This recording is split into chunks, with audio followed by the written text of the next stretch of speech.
সম্মানিত দর্শক শ্রোতা, আসসালামু আলাইকুম। আজকে আবারও আপনাদের সামনে নতুন একটি বিষয় নিয়ে আলোচনা করতে এসেছি যে আপনার প্রতি শেখ হাসিনার অসম্মানজনক আচরণ দেখেছি, ডক্টর ইউনূসকে বলেন মোদি। ডক্টর মোহাম্মদ ইউনূসের প্রতি শেখ হাসিনার অসম্মানজনক আচরণ। এখন শেখ হাসিনার সাথে যে অসম্মানজনক আচরণ, এটা কি কারণে হয়েছে, কেন হয়েছে? এবং ডক্টর মোহাম্মদ ইউনূসের সাথে এক সময় কিন্তু শেখ হাসিনার অনেক ঘনিষ্ঠ বন্ধুত্ব ছিল।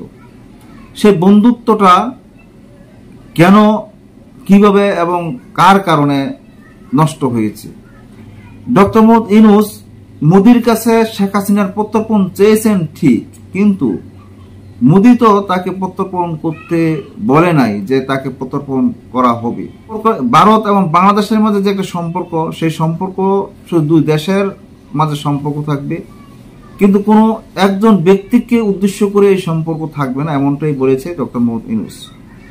যেহেতু অনেকেই অনেক রকমের আলোচনা করেছেন, যে চিঠির মাধ্যমে শেখ হাসিনার প্রত্যর্পণ চেয়েছেন, এখন নরেন্দ্র মোদীর সামনে বসে এক সোফায় বসে তারা এক টেবিলে বসে তারা আলোচনা করেছেন, শেখ হাসিনার প্রত্যর্পণ চেয়েছেন।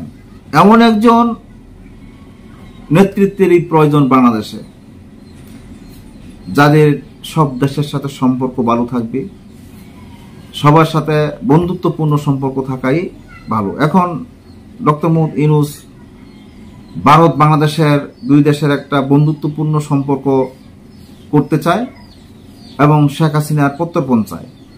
বেশি কথা না বাড়িয়ে আসুন একটা প্রতিবেদন দেখেছি, সেখানে দেখি যে ডক্টর মোহাম্মদ ইউনূস এবং নরেন্দ্র মোদীর দুজনের কথাবার্তার মাঝে কি কি কথা হয়েছে। শেখ হাসিনার সঙ্গে ভারতের সুসম্পর্ক থাকাকালীন আমরা আপনার প্রতি তার অসম্মানজনক আচরণ দেখেছি, কিন্তু আমরা আপনাকে সম্মান জানিয়েছি। ব্যাংককে বিমস্টেক সম্মেলনের ফাঁকে প্রথমবারের মতো দ্বিপক্ষীয় বৈঠকে ডক্টর ইউনূসকে একথা বলেন ভারতের প্রধানমন্ত্রী নরেন্দ্র মোদী।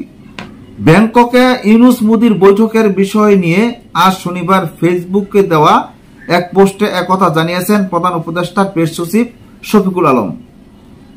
প্রেস সচিব জানান, ব্যাংককে বিমস্টেক সম্মেলনের ফাঁকে দ্বিপক্ষীয় বৈঠকে প্রধান উপদেষ্টা ডক্টর মোহাম্মদ ইউনূসের প্রতি ভারতের প্রধানমন্ত্রী নরেন্দ্র মোদী অত্যন্ত শ্রদ্ধাশীল ছিলেন। অধ্যাপক ইউনূসের কাজের প্রশংসা করেন নরেন্দ্র মোদী।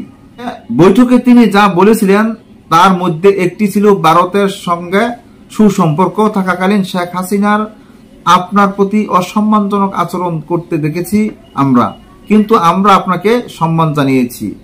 সেই সঙ্গে তিনি জানান, শেখ হাসিনার প্রত্যর্পণ ইস্যু উত্থাপনের সময়ও ইতিবাচক ছিলেন মোদী।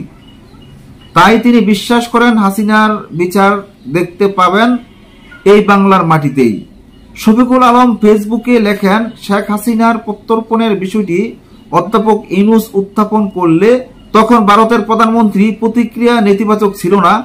আমরা নিশ্চিত যে হাসিনাকে একদিন ঢাকায় প্রত্যর্পণ করা হবে এবং আমরা শতাব্দীর সেরা বিচার দেখব। তিনি জানান, বৈঠকে এটা বেশ স্পষ্ট ছিল যে বাংলাদেশের সঙ্গে সম্পর্কের ক্ষেত্রে একটি নতুন দিক নির্দেশনা তৈরি করতে চায় ভারত। নরেন্দ্র মোদী বৈঠকে অধ্যাপক ইউনূসকে বেশ কয়েকবার বলেছিলেন যে ভারতের সম্পর্ক বাংলাদেশের জনগণের সঙ্গে কোনো একক দল বা ব্যক্তির সঙ্গে নয়। অধ্যাপক ইউনূসও সম্প্রতি বেশ কয়েকবার বলেছেন, আমরা ভারতের সঙ্গে সর্বোত্তম সম্পর্ক চাই, তবে তা ন্যায্যতা, সমতা এবং পারস্পরিক শ্রদ্ধার উপর ভিত্তি করে হতে পারে। সম্মানিত দর্শক শ্রোতা, আপনারা জনপ্রিয় পত্রিকা বাংলাদেশ প্রতিদিনের একটি প্রতিবেদন শুনতে পারলেন এবং জানতে পারলেন যে ডক্টর মোহাম্মদ ইউনূস এবং ভারতের প্রধানমন্ত্রী নরেন্দ্র মোদী যে দ্বিপাক্ষিক বৈঠক করেছেন, সেই বৈঠকের মাঝে তাদের কি আলোচনা হয়েছে। ডক্টর মোহাম্মদ ইউনূসের বৈঠকের মাধ্যমে আমরা অনেকে ভেবেছিলাম যে আওয়ামী লীগের কোনো একটা ফয়সালা আসবে, কিন্তু হয়ে গেল তার উল্টো। কি বলবো, আজ এ পর্যন্তই। আল্লাহ হাফেজ।